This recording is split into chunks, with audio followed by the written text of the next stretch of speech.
Hello and welcome to Light Body Radio. I am your host, Dr. Lara May. I am a clinical pharmacist, Reiki master, and intuitive integrative health coach. As a health coach, I provide a safe, supportive process for aligning your dreams with your intentions. I will guide you to take small right action toward reaching your goals every week. Let's turn your vision into your reality today.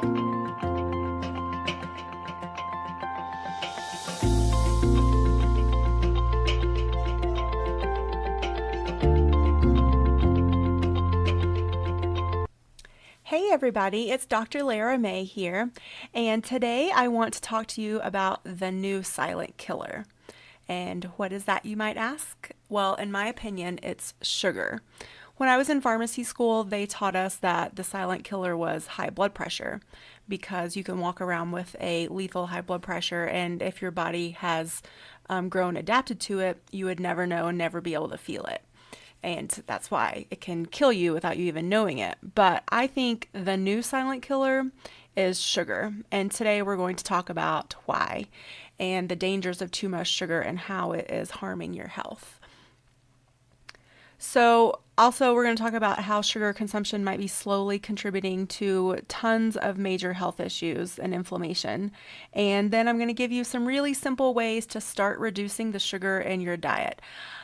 In this episode, I am not going to tell you to go cold turkey, but if your goal is to heal some health conditions in your body, or to maybe lose weight, or to heal brain fog, then getting rid of sugar in your diet can be of a huge benefit. And there are many folks out there, experts, that recommend that the best and most effective way to do that is by going cold turkey. But like I said, we're not going to talk about that part today. I don't want to freak you out. So just to give you a little bit of background, in case you're like under a rock and not aware, that sugar is everywhere. And in the US and many Western European countries now, we are all eating way too much of it. And I think even for those of us that are aware, if we aren't really diligent about reading food labels, it's just hidden in so many ways. There's so many different words out there for sugar. There's high fructose corn syrup, there's fructose, sucrose, glucose, and lactose, which are all different forms of sugar. And then you have maltodextrin and agave nectar and all of these different things. And unless you're very educated and also very diligent and very aware, it's really easy for you to be self-sabotaging with way too much sugar, even if you don't mean to.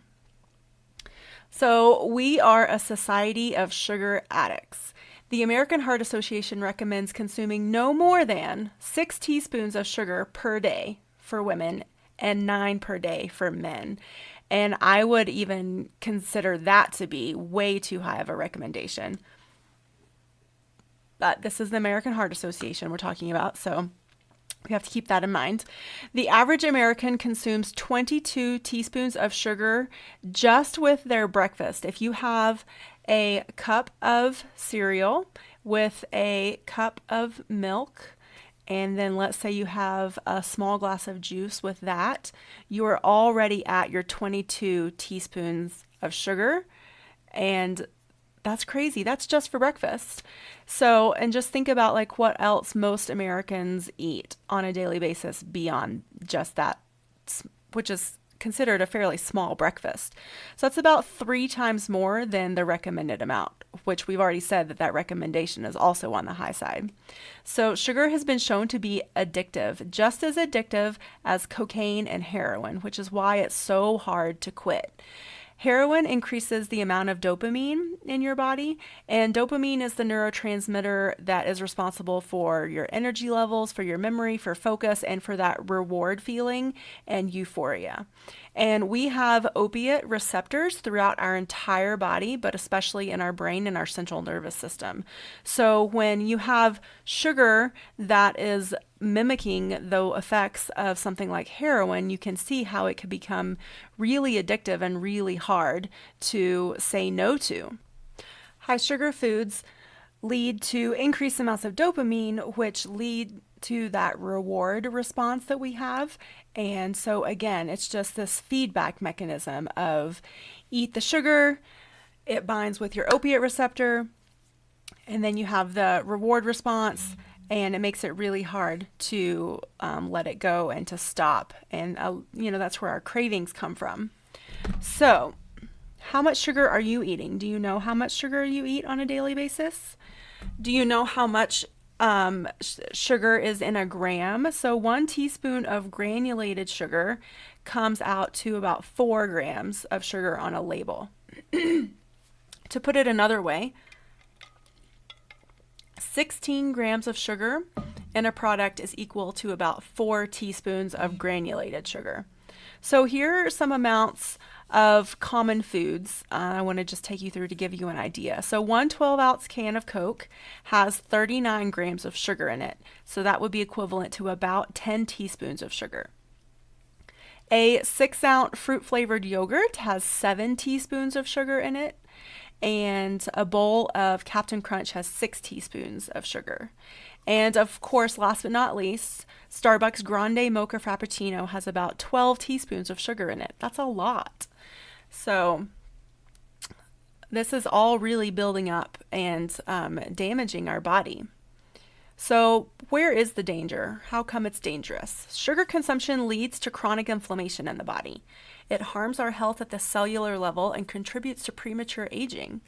Chronic inflammation is the #1 factor in a huge amount of very common health issues and diseases. But how does this actually happen?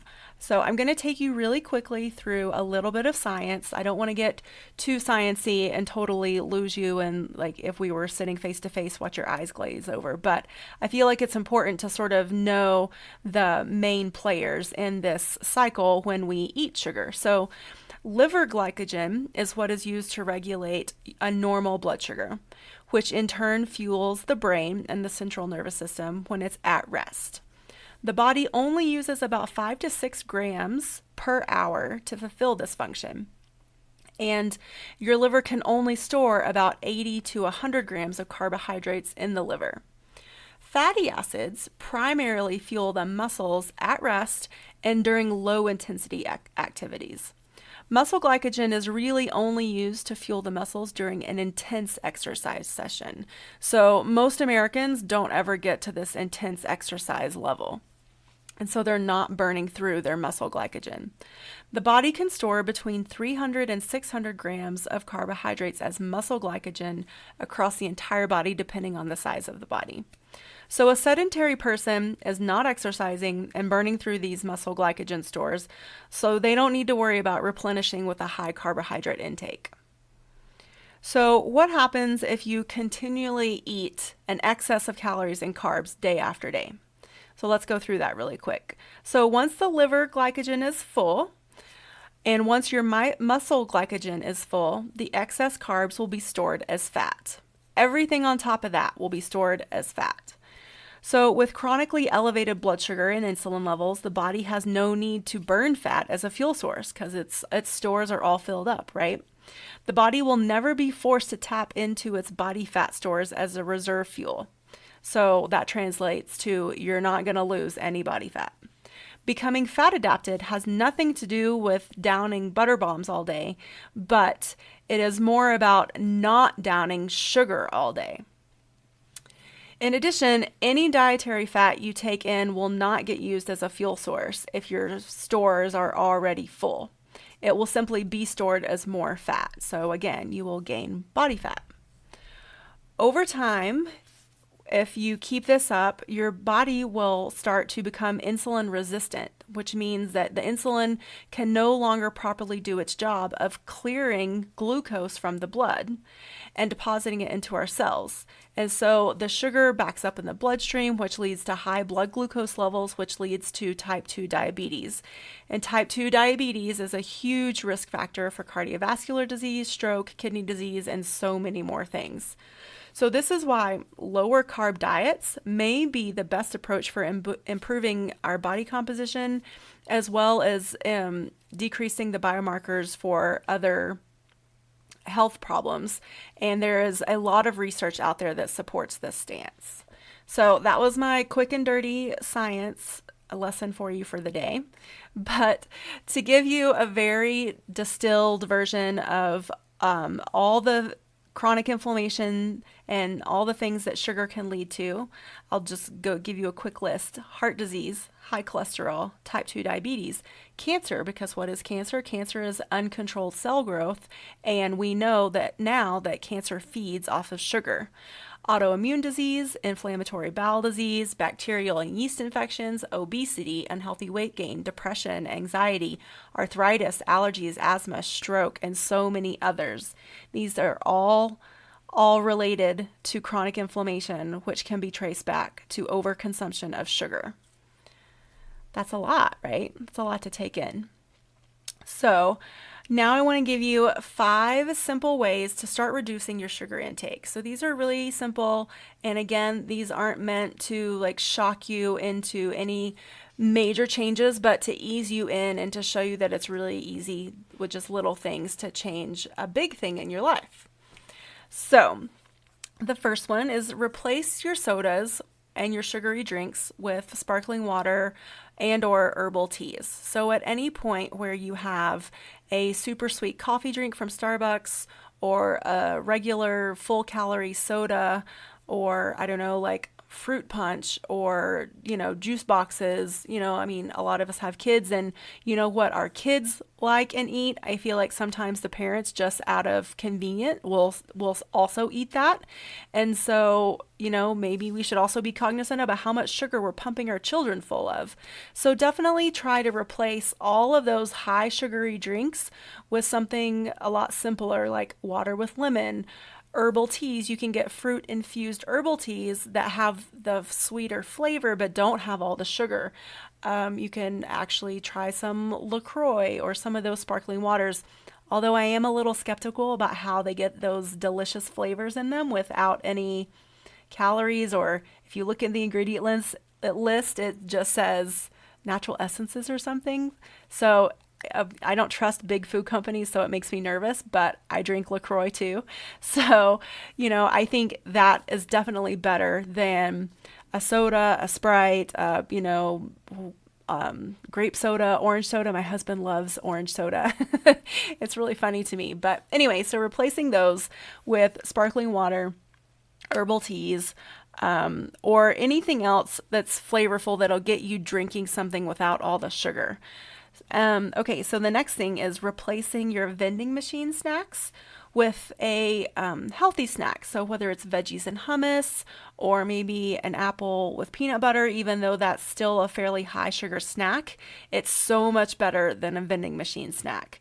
And a trail mix maybe. And be aware for trail mixes to get something with heart healthy nuts. And then I would try to stay away from the dried fruit, because what is dried fruit? It's dehydrated fruit. So it's essentially just concentrated sugar. But there are healthy trail mixes out there. So be cognizant and try to gravitate towards those.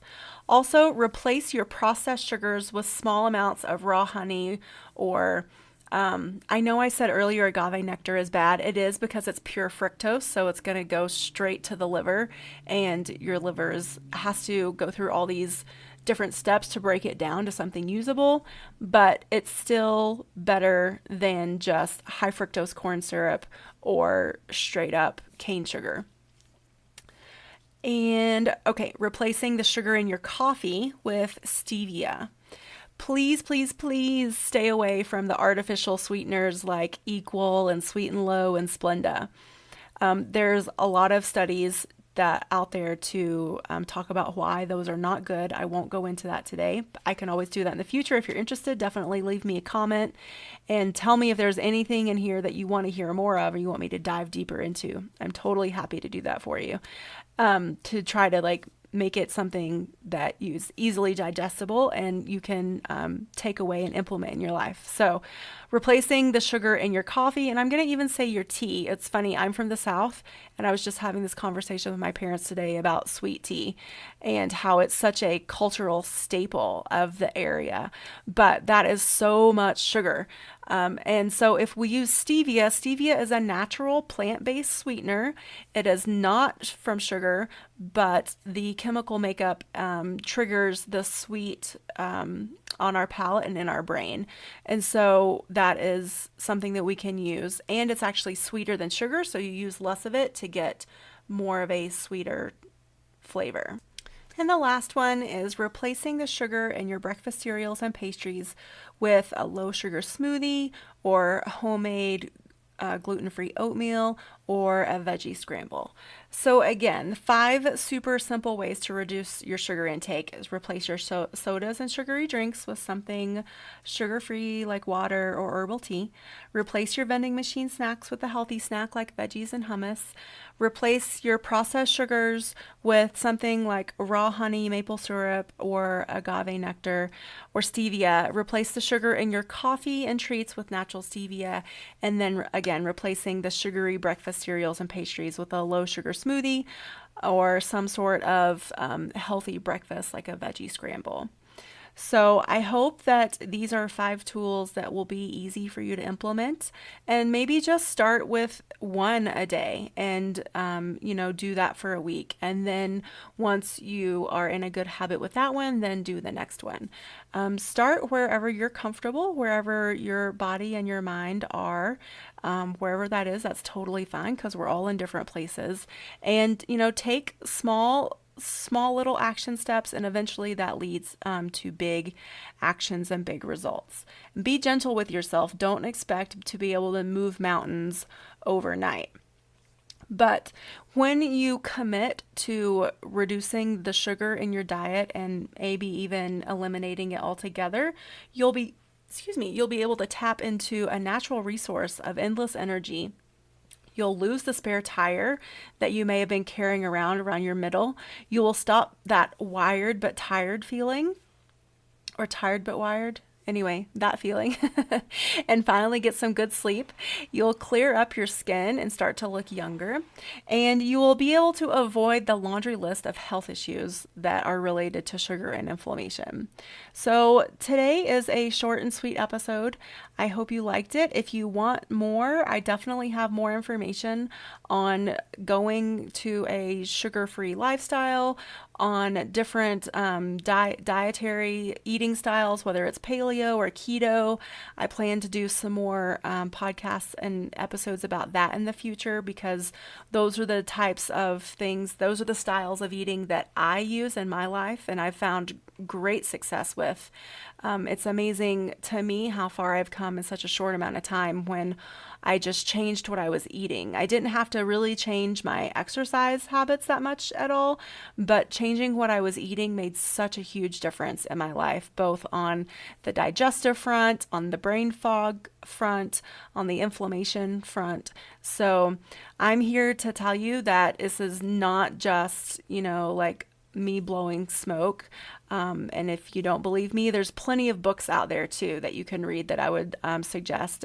Robb Wolf is an author, and he used to be, I think, a research scientist, but he's written some great books about sugar and the paleo style of eating. There's Dave Asprey in The Bulletproof Diet, and that is more of a keto style, high fat style of eating. And then, of course, there's Mark Sisson, and he's just come out with a keto book. And so there's lots of information out there, and I'm more than happy to bring it to you, to distill it down into understandable tidbits and ways that you can implement it. So please give me some feedback. Let me know what you want to hear more of, or maybe there's, stuff that you absolutely hate. Let me hear that too. So I hope you have a fabulous day, and I will catch you on the flip side.